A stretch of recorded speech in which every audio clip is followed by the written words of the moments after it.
Unit 3. 1. Read and translate the text into Indonesian. Marriage law reforms.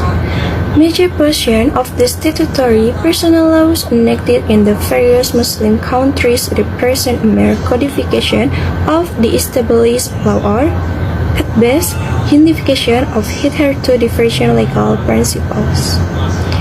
There is, however, no reason to deny the fact that certain provisions in these laws have introduced significant reforms in the traditional law. The principal reforms so introduced in one country or another relate to a.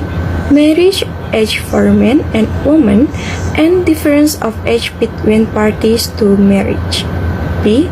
Role of marriage guardians in the fixation and solemnization of marriage.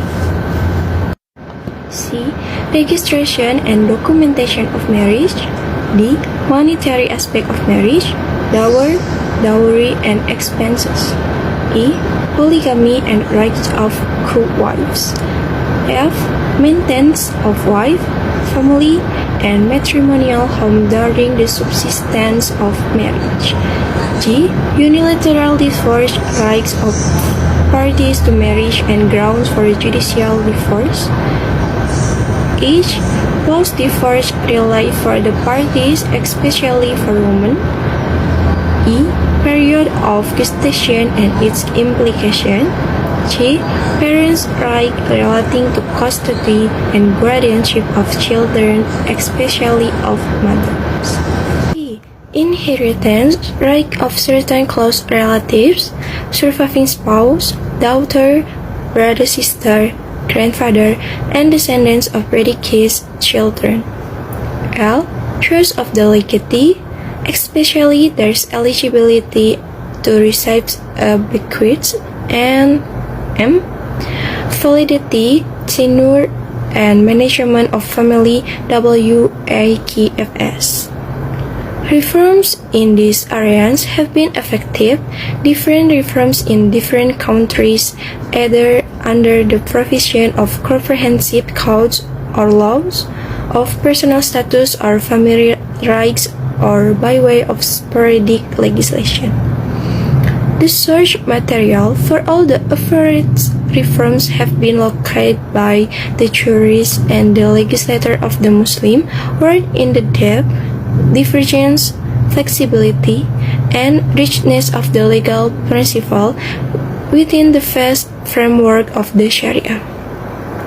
It is nobody's case in the Muslim states, including Turkey, that personal law has been codified and reformed merely to modernize or westernize the law.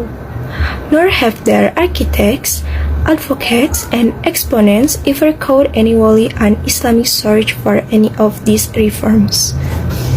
Motives behind and the objects of all this legislative activity have been, as told by the reformers, the need to systematize personal law on the pattern of other law since codified, the desire to benefit from lesser known and hitherto neglected principles and juristic opinion within the fold of the Sharia, the will to check misinterpretation, misapplication, and growing measures of the Sharia law, of which there were greater change and possibility in its uncodified state, the policy of nationalizing and truly Islamizing the law, and the urge to rebuild the society in conformity with the original unadulterated socio-legal principle of Islam.